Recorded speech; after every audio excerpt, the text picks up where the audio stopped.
Okay, couple things. First off, you just took your Chapter 4 test, so there's no more homework. No, there's no more homework because my curve is my partial credit, right? If I didn't give partial credit, I would probably curve. But I give partial credit, so you know that. So like, wait, what do you want to give for? Oh, yeah. so if your graph is like totally wrong, but you showed your work, and I see, oh, there was literally a negative you forgot or whatever, it's very minimal because according to your work, that's the correct graph. You know what I mean? I'm trying to see if what I'm testing you know how to do. Okay, so a couple things. Extended Math Center hours. Check out these days starting next week.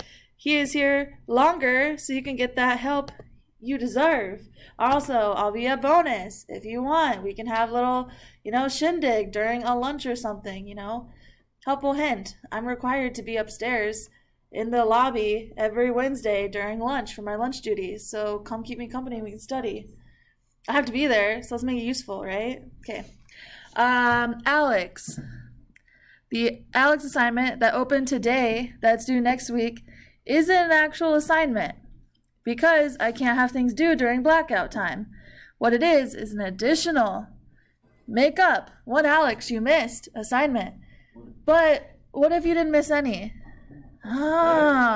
You get the 10 points on. Okay. Not Sunday. They're due Friday, 8 a.m. Not at all what I said. Alex. 10 points of Alex. If you missed a week, this is how you can make up those. But if you did every week, you can still make up 10 points.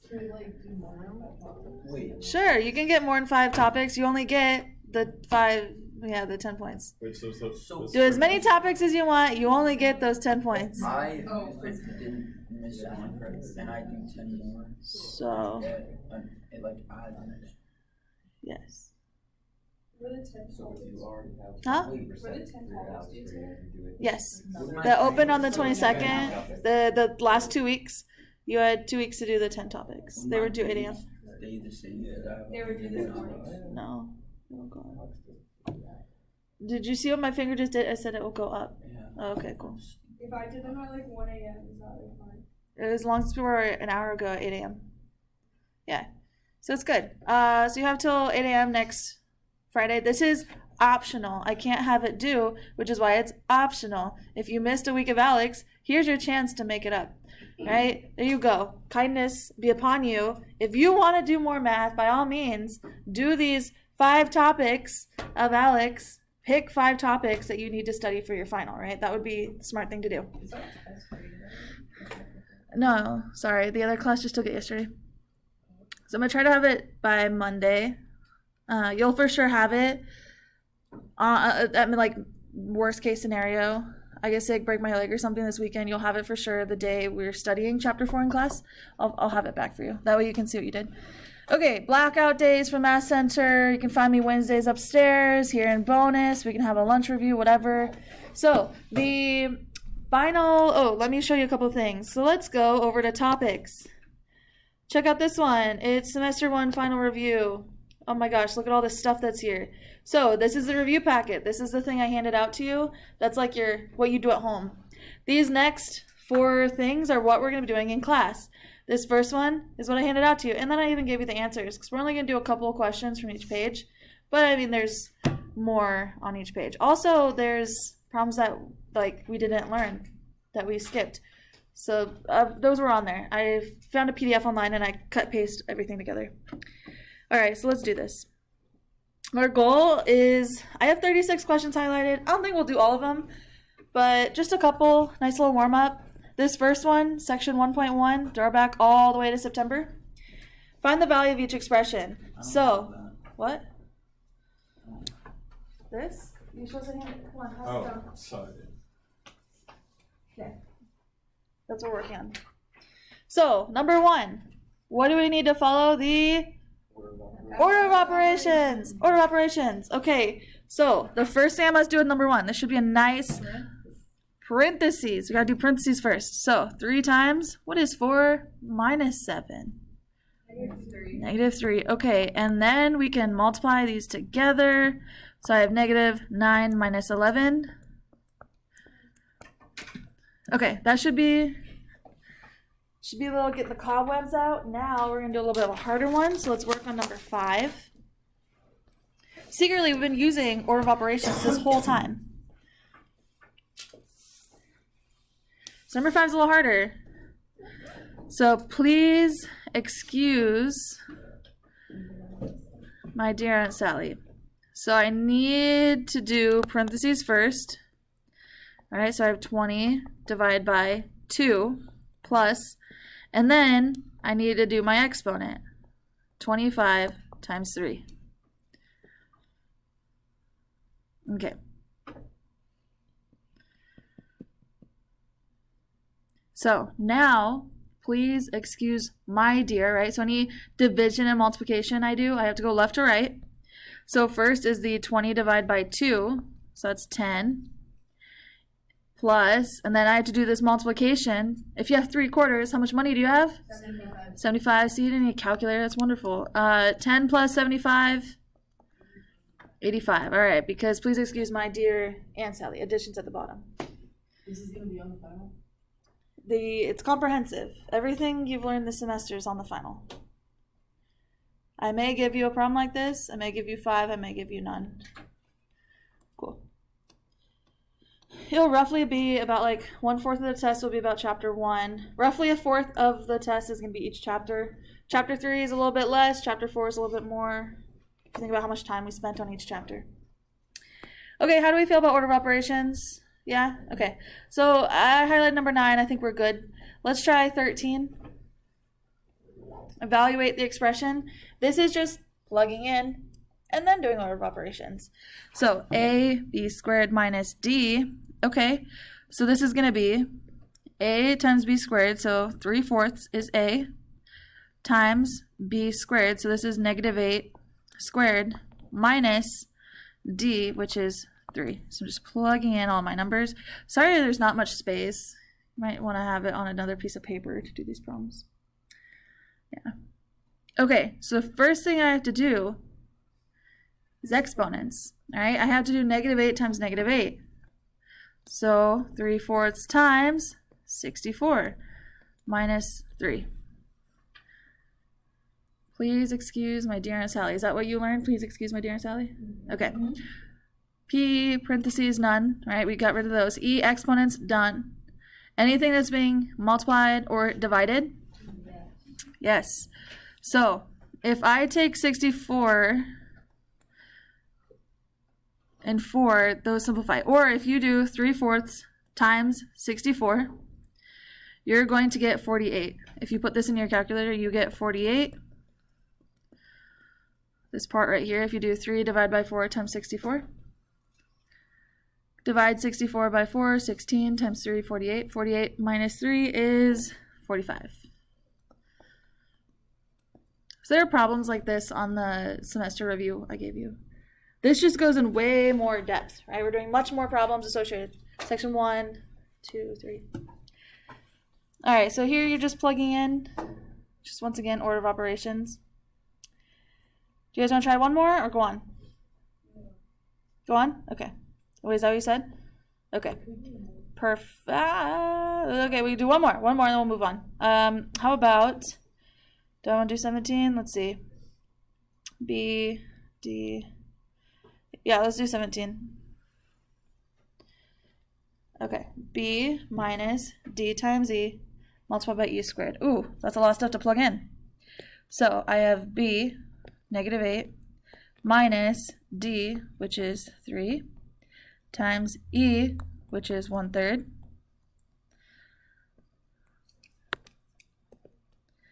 And then multiplied by E squared, so that's 1/3 squared.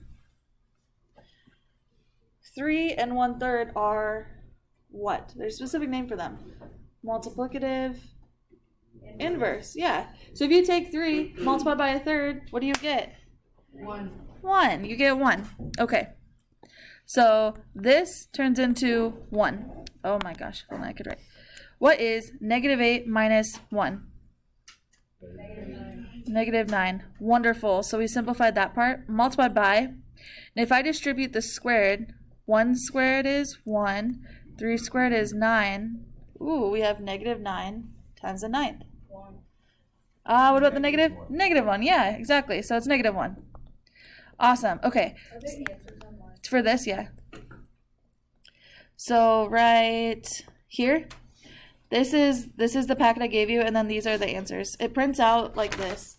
So we're doing the practice, not the skills practice, the practice. So all the numbers, it's the answers. It's not like the full work solutions, but they're there. Okay, let's go on to the next one. Section 2. Name the sets of numbers to which each number belongs to. Do we remember the sets of numbers? Do a quick review. Yeah, real. So keep in mind, when we study chapter 1, all the numbers I'm going to ask you to do this for are real numbers. And now we can go back and say we know imaginary numbers. Aha, with the negative under a radical, those are imaginary. But here, all of these are real. So you have real numbers. Real numbers can be rational or irrational. Irrational are like root 7. This is irrational because you can't write it as a terminating decimal. So what that means is, unlike square root of 4, which I can write as just 2, right? Square root of 7 is going to be 2.7, blah, blah, blah, blah, blah, blah, blah, blah, blah. It keeps going on forever. That's what I mean by terminating. It doesn't stop. So an irrational number are things like pi, the letter E that stands for exponential, it's actually a number. It's 2.714 blah, blah, blah. All right, we're going to study that next semester in chapter 7. So irrational... 4 to 7? Huh? Are we going from 4 to 7? No, so we're going to do we're going to start next semester chapter 5. I don't think we do. Do we do 6? I'm getting a little confused with like all my classes from last year. But we do, for sure we do 5, 7, 8, 10, and 12. Like about 5 chapters next semester or so. So you're just asking here if it's irrational or rational? No, all the sets to which it belongs. So real numbers can be rational or irrational. All right, so these are the rational numbers. But we have to decide if These it's are the real or not, irrational. right? What? What are all the things, like, what are all the items that we have to decide? So if it's rational, you have to determine if it's going to be an integer. If it's an integer, you have to decide if it's also going to be a whole number. If it's a whole number, you have to decide if it's also going to be natural. I give this to you in here.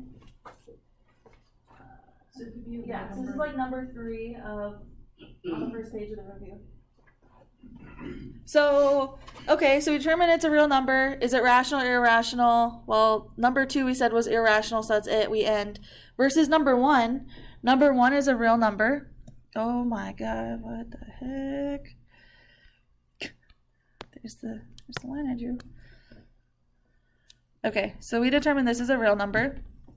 And we said it's rational because it actually ends. It's not a decimal that just keeps going on forever. So a rational number can be written as a ratio of 2 numbers. Yes? Yeah. It can be written as a ratio of 2 numbers. So I could write this as 6,425 over 1. Versus root 7, I can't write it as like 4 over 3 or 1 over 3, right? Like as an actual fraction, I can't write it as an actual fraction. So it's rational. Is this an integer? Yes. Yes. How do you know? It's a whole number. Good, it's also a whole number because there's no decimal place associated with it, right? It's not 6425.1 anything, right? The decimal place, there's nothing after decimal place. So it's an integer. It's also a whole number because it's greater. It's either 0 or all numbers greater. They're integers or whole numbers. And technically, this is a natural number. Granted, my 3-year-old nephew probably couldn't count that high, but technically it's a natural number. Natural numbers are all the positive integers. So if you take all the counting, right, 1, 2, 3, 4, 5, all the way up, plus 0, that would be whole, plus all the negatives of the naturals are integers, and then everything with all those with decimal places would be rational. So what's the difference again between natural and whole? So whole includes 0. 0 is not a natural number. Cool. So hopefully you guys kept your chapter 1 notes. If not, everything's uploaded. Things you could do to study chapter 1. Do you want to put your phone away, Isabella? Things you could do to study chapter 1, look through the practice test with solutions, look through your old tests, look through this packet I gave you, look at the review packet. So there's lots of like things to look at and do, yeah? Wait, so if it's irrational, it can't be, It can't be anything else. okay. It's only real and irrational because this line, in order to be a whole integer natural, it has to be a rational number. So if you're irrational, you're done. You're only rational and real. What is it that, like, I don't know if there was one underneath, like, real, that was, like, if it's negative, it's not, like, an integer, or, like, if it's, like, -7, for example, like. That is not a whole number or natural, but it is an integer. And it's rational. Yes. So all the left side with my t-chart over here, all the left side are rational. So if you have a natural number, it's also going to be whole, integer, and rational. Okay, so what makes, So in your notes in chapter 1, there's a Venn diagram. So go back and look at that. I don't know if I have. They're online. Everything's uploaded online. So even if you threw it away, which you should not because you have a final, everything's online. All right, so let's go to the next one. So this is also a good way to know what you need to study, right? So these questions, if you're like, what the heck, number 1 and 2, I'm so confused, star, you know to go back and study that. Versus if you're like, oh yeah, I got this in the bag, you know, okay, cool. Maybe review it for 10 more seconds and spend the time on the stuff you don't know. Number 9, name the property illustrated by each equation. Do you remember the properties? Commutative, associative, distributive, multiplicative, inverse, additive, inverse. After Talia gets back. I know how to do that. I just don't understand. Okay, first one. 5x times 4y plus 3x equals 5x times 3x plus 4y. So what is changing? We're looking for what's changing. The difference between left side, right side. It's like those spot the difference things in those magazines. Wait, make a list of all the properties It's just the 3x and 4y. Well, first, what is changing? What's changing? Stuff in the parentheses. So the parentheses aren't moving. It's the things inside the parentheses are switching. So this is going to be, so I'm not changing the parentheses. When you change parentheses, like when you're moving the parentheses and you keep the same order of numbers, that's associative. You're changing who you're associating with, all right? So Lauren was friends with Isabella, no more. Now she's friends with Ruby, right? Instead of associating with Isabella, now she's associating with Ruby. Versus if I switch Ruby and Lauren, that's commutative property. If I switch the order of what I'm adding, commutative. If I switch where like which I'm adding first, that's associative. So here, since I'm switching those two, this is the commutative property of addition.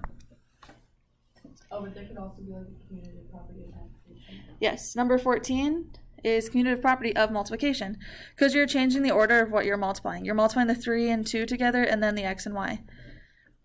Wait, what about 10? Number 10, good, we're going to do this one.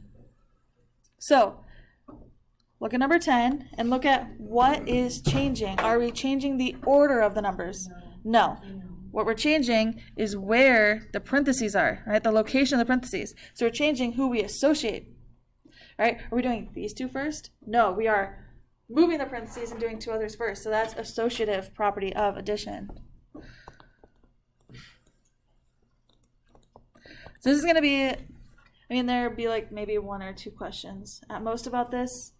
And notice I'm only picking the ones that are like the most important that you've done in this class, in geometry, and in Algebra 1. Like these are the ones that keep popping up in all your math classes. I'm not going to do any of these other crazy ones. What? Well, any of the questions on probably choose. I don't know yet. I don't think I did that last year, and I'm probably, I don't know, we'll see. It's a good question. Ask me when I'm not tired. I'll be less cranky. I just want some sleep. It's Friday. All right, number 12. What is changing? What's going on here? All right, so we added parentheses. So it's like we factored out an n. Well, right, so we're using the distributive property. Just instead of like actually distributing it, we're factoring it out. That's still using the distributive property. Associative, commutative, distributive.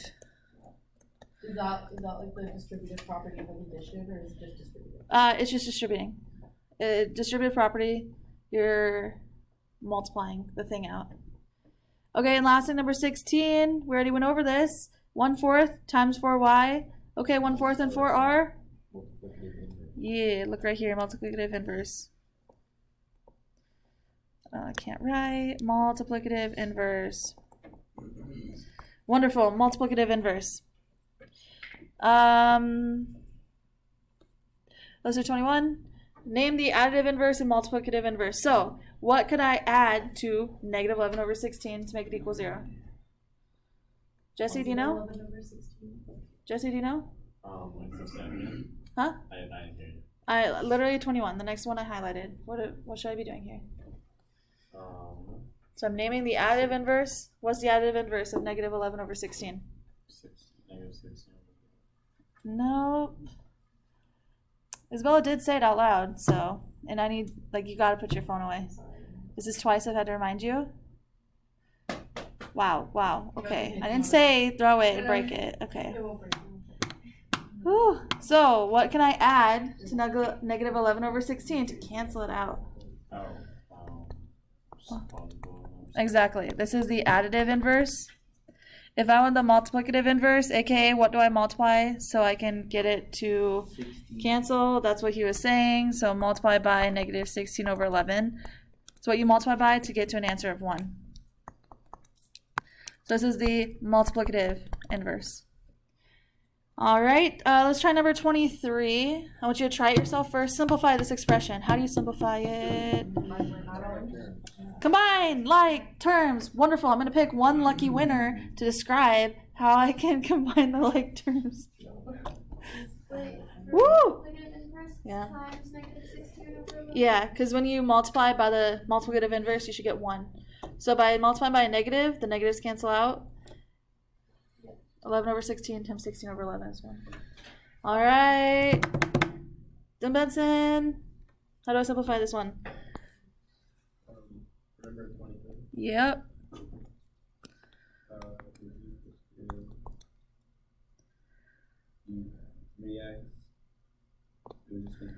Yes, what happens to the y's? They cancel. A cancel. Wonderful. Let's try 27.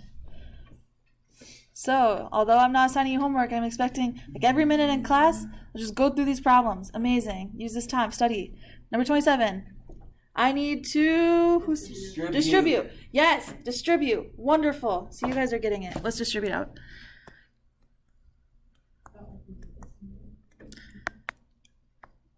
You know what? This is fine. It's been a while. I would not blame you for not remembering.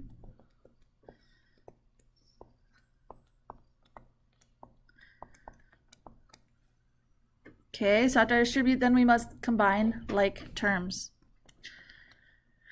3r minus 8r is negative 5r, negative 30s, minus 28s, negative 58s. Sorry, my s's and 5s look the same. Cool. Okay. Yeah, that's good. We can go on to the next section. That's the first 2 sections of chapter 1. All right, so now solving equations, right? An algebraic expression to represent each verbal expression. So number 1, I'll read it out loud, give about a couple seconds to think about it, and I'm going to call on someone. Number 1, 2 more than the quotient of a number and 5. So 2 more than a quotient of a number and 5. Divide. Divide. That's a good question. Quotient. Divide. Dylan Bookbinder, do you know? What did I do? A number and 5. 2 more. X, or like X. over 5, Yep.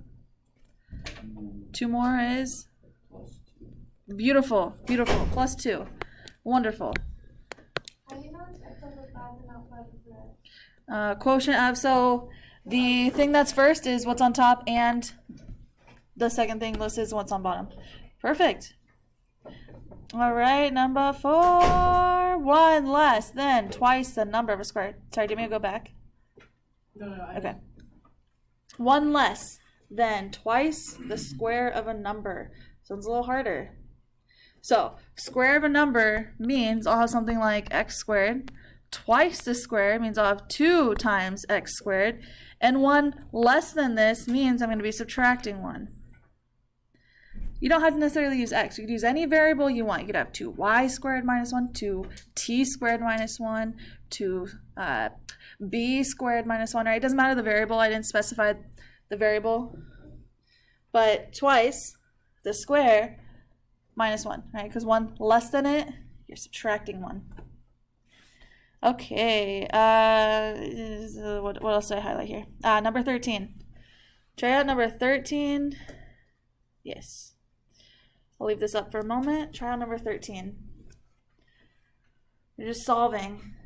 Did you do 13 already? Is this going to be in the final? The final is comprehensive. It's all of chapter 1, 2, 3, and 4. And this is chapter 1. This is chapter 1. You do remember or not? No. That's why I'm reviewing. All right. So we're trying to solve for r. So you got to get it by itself. So after the other term, before I can divide. So -1 equals r. Think we got that? Yeah? What? No, we're not doing 5, 13. We're only doing, I went through and I highlighted the ones that, Oh. we're only doing the pink highlights. Because then, you know, there's plenty of extra problems if, like, you want to go back. The answers are online. So try 18. So these are the ones we're going to do. As soon as you're done with 18, try 21 and 23. Yeah, I'll give you guys a full 30 seconds to try out these 3 highlighted problems, and then we'll go over them. Yeah, you can, like, work together if you need to. What might be helpful is you bring your filled notes. All right, you know we're doing chapter 1 today. We're in chapter 2 next time. You bring your chapter 2 notes, it can help you refresh your memory.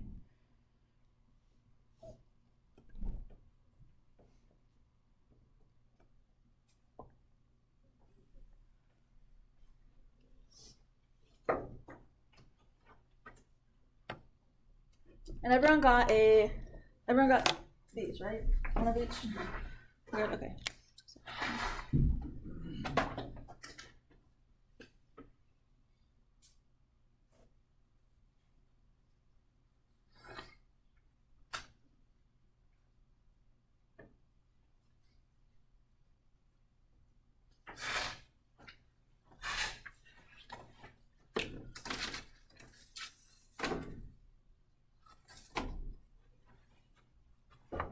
Okay, a little more time.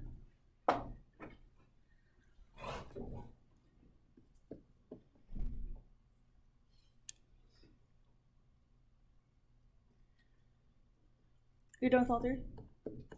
Yeah. The 18, 21, and 23. So I'm going to give you guys time to try these before we go at them. Okay.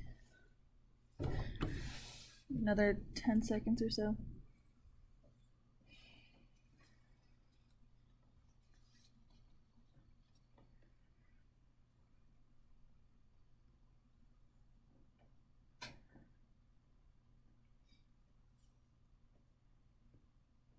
Okay, so lucky winner Eli, do you want to help us with number 18? How should we approach 18? What's the first thing we do?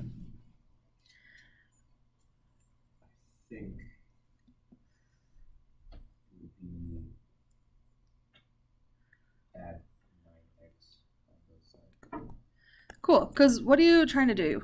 Right, so by moving, Bring it all to one side. exactly, move all your x's to one side, all the regular numbers to the other side. Right, we're trying to get x by itself, but first we have to get all the x's together.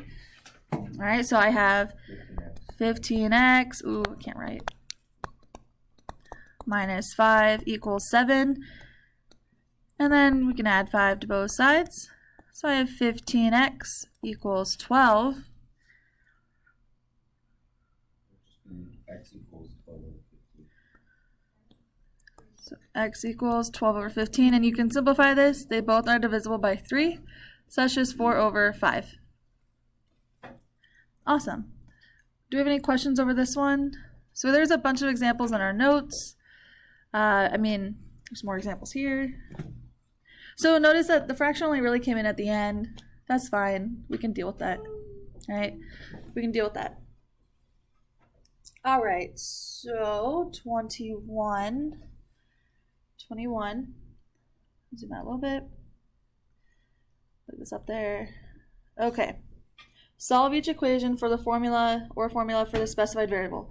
So if I want m by itself, don't say it out loud, but here I have E equals mc squared, right? The famous thing from Albert Einstein. I want m by itself, but it's being multiplied by c squared. So turn to the person next to you. What do I have to do to get rid of the c squared? Divide, right? Divide both sides by c squared. Wonderful. Divide both sides by c squared, and then this goes away, and I'll be left with m equals e over c squared. Oh. Yeah. Okay. Cool. And then 23 is a little harder. So I want to get v by itself, right? Here's v. I got to get it by itself. I see it's being multiplied by t, and then that whole term is subtracting gt squared. So, and these are real physics formulas. So if you take physics, like you'll see them again. But you won't be scared because you've dealt with how to deal with equations before. So I need to get v by itself. So I'm going to add gt squared on both sides. And by adding gt squared on both sides, it gets rid of that whole term. So now I have h plus g times t squared equals v times t. And if I want v by itself, what must I do to the t? Divide. Divide the whole thing of both sides by t. That way, I have v by itself. V equals h plus gt squared all over t. Notice it's all over t, and then that's our answer. We're good. There'll be at least one problem like this on your final.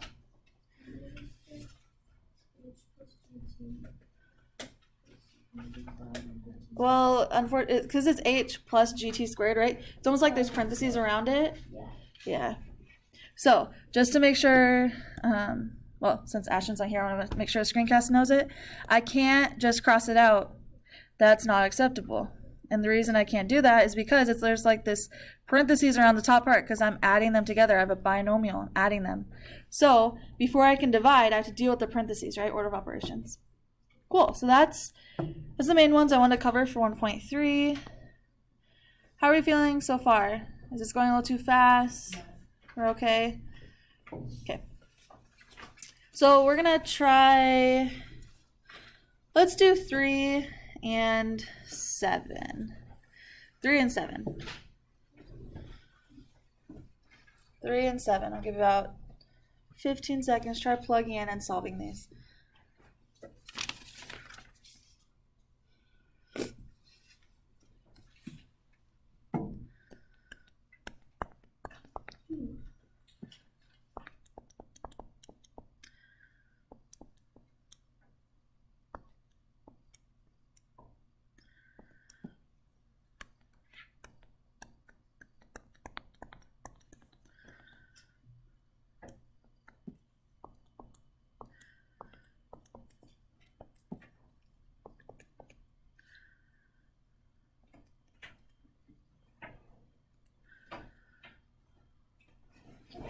I should have brought it over here.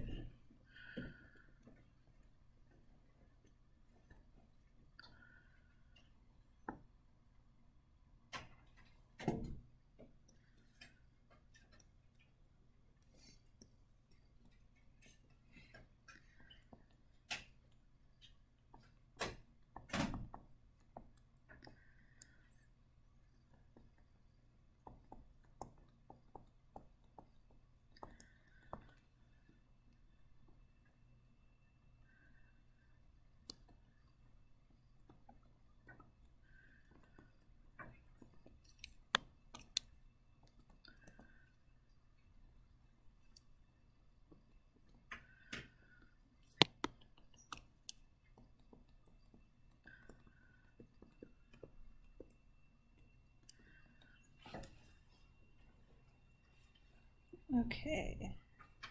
Let's give you a little more time to try it yourself. So we're just plugging in and we're evaluating using absolute value.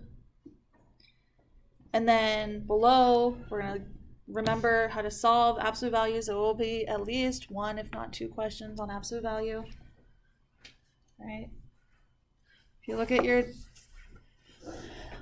past chapter tests or, practice tests, those problems are fair game for me to add on to the final. So if you go over problems you've already done, there may be a couple you recognize on the final. All right, Talia, sit up. So let's go through this. First, we have negative times 10d plus a. So I plugged in what d was, I plugged in what a was, and whenever you multiply by 10, you just move the decimal place over by 1. So 10 times negative 1.4 is negative 14.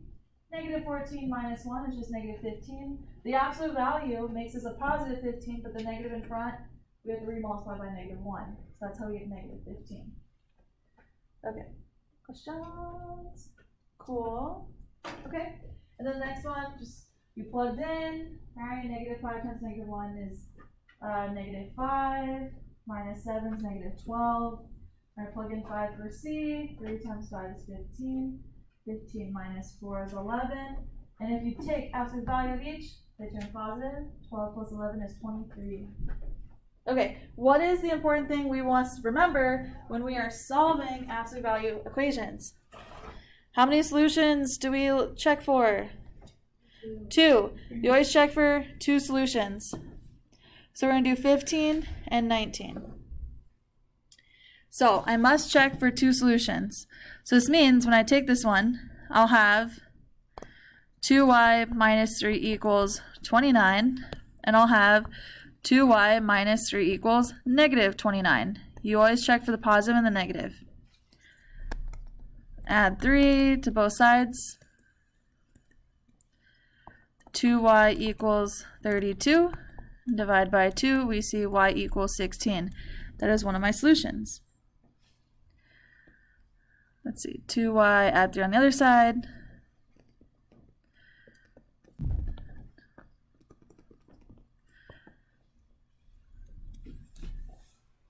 Divide by 2, and we'll get negative 13. So, when you're solving absolute value equations, you have to get everything that's being multiplied or added to absolute value, away from it. You get the absolute value by itself, and then you split it into 2 problems, the plus version and the minus version. So I want you to try number 14. Try number 14, and then we'll go on to 19. So try number 14. I'll leave that up there for you. So immediately, we have to split it into 2 parts. I set x minus 13 equal to 2, and x minus 13 equal to negative 2.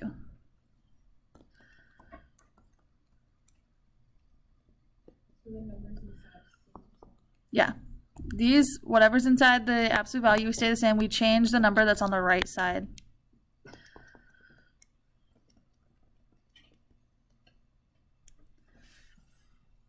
So, important thing to remember, the absolute value always gives you a positive number, right? Literally taking the absolute value tells you how far away you are from 0, so the distance is always positive. If we look at what number is this? 19. No, 19. How do I get the absolute value by itself? I have to divide negative 3. So absolute value are not the same as parentheses in the sense that if you have a coefficient, a number in front, you can't just distribute it. You have to get to the other side. You have to get the absolute value and all the stuff that's in it, get it by itself. So when I divide by negative 3, I see that absolute value of 4x minus 9 is going to equal negative 8. Can absolute values ever be negative? No. So we would say there is no solution. That would be the solution to 19, is the fact that there's no solution. There's no number where if I plug it into absolute value and I do all the, 4 times it minus 9 absolute value, give me a negative number. Absolute values always give you a positive number. So this was one of the tricks that we ran into. You have to look out for. Do you guys want to try another one? Because we have 2 more sections to review. One of them is solving inequalities. The other is like graphing the inequalities. Graphing single inequalities. Remember the number line with the circle, open or close circle with a line. And then compound where you could have like 2 of them. That's all we have left for chapter 1. Okay. Notice I crossed out some of the directions. Let's do number 1. If I want to get x by itself, I'm going to add 6 to both sides. All right, I'll give you about 10 or so seconds to see if you can finish solving it yourself.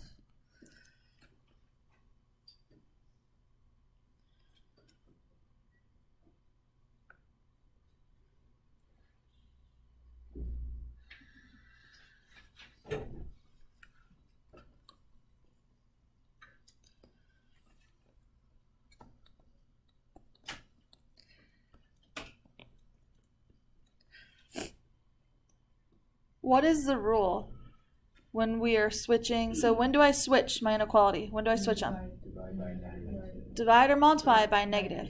Yeah, when you're dividing or multiplying by a negative, you switch which way the inequality is going. All right, so I'm trying to point out any like tricks you have to like know. All right, Talia, please wake up, sit up. Dylan, are you awake? Vincent, okay, cool. How would I graph this? So x, am I going to have a filled or open circle? Filled at 2, okay, filled circle at 2. And which way is it going? To the right, because it has to be greater than. Okay, so try number 3. Try number 3.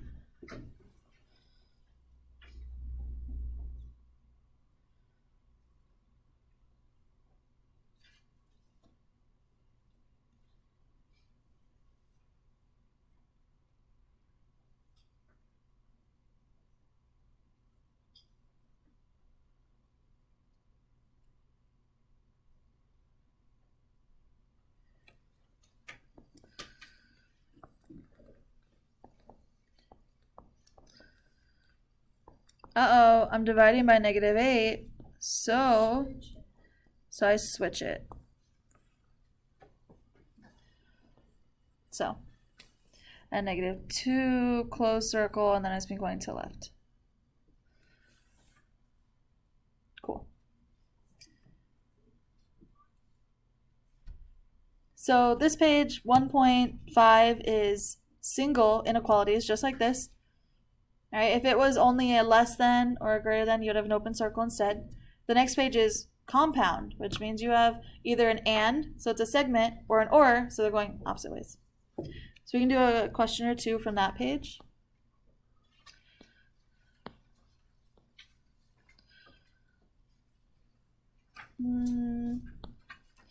Which one do I want to do?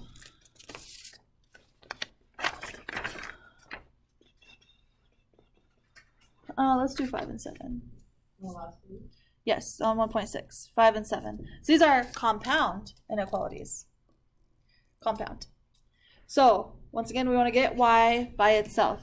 So the first thing I must do is add 20 to all of my sides. And notice it's not just 2 of them, it's all 3. So 12 is less than or equal to y, 3y, which is less than or equal to 72.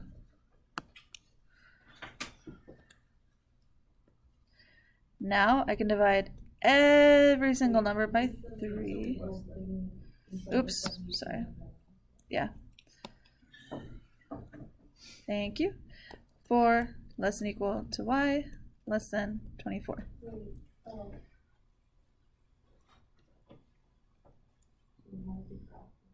So at 4, we're going to have a filled circle. And notice y is between 4 and 24. It's between 4 and 24. At 24, I have an open circle, and then it's going to be the line between. All right, so I have it filled here, open over there. Cool. Oh, and then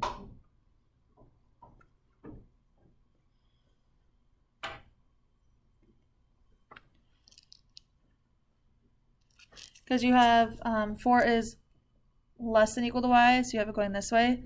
24 is greater than, or 24 is greater than y, so it goes that way. So since they point toward each other, you'll have a line connecting.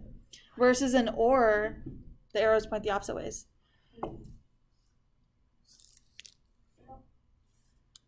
So that's why I drew them connecting. What? Which ones? You're talking about 7?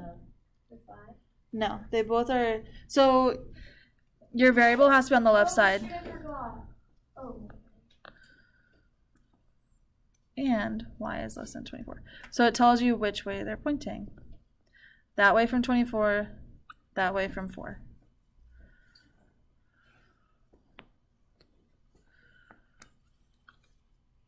All right, so number 7, perfect. So I have to solve each of these separately because it starts as an or, but sometimes they might be tricky. So I must add 3 on both sides. Literally don't have room right now. 2x is less than 18. What? I did this, but like I got a number that was outside of the number. I have x is greater than 9. So it would be all the way over here, right? Yeah. Going that way? Okay, let's see what else happens. So let me subtract 3 from both of these sides. So I have negative 7x is less than 14. And when I divide by negative 7, it flips it, so that way x is greater than negative 2. Why are these negative numbers not showing up right here? These are all supposed to be negative. So since I have x is greater than negative 2, I have an open circle here and the arrow goes that way. So they actually overlap, so I only need the one arrow. Isn't that weird? So that's like one special case. Normally our ors will be pointing opposite ways. So we don't need to put anything at all. So that would be it. This would be the actual final solution. Versus if I was looking for the solution for number 5 for you writing the inequality, that would be the solution for number 5. Because x is greater than negative 2 encompasses, it also overlaps x is greater than 9. Yeah. Since it overlaps, I don't need it necessarily. Okay. So since we still have 2 more minutes, number 6 will take a minute. Do I want to do number 6? I wanted to do an or to show you. Yeah, let's do number 6. I'm just going to divide both sides by 3. That way I can have it by itself, because I'm just trying to solve for x. If you add 2 on both sides, 5x is less than 10. So that leaves me as x is less than 2. I should have given myself more room. Ugh. X is less than 2. So I have the number of 2, and it goes that way.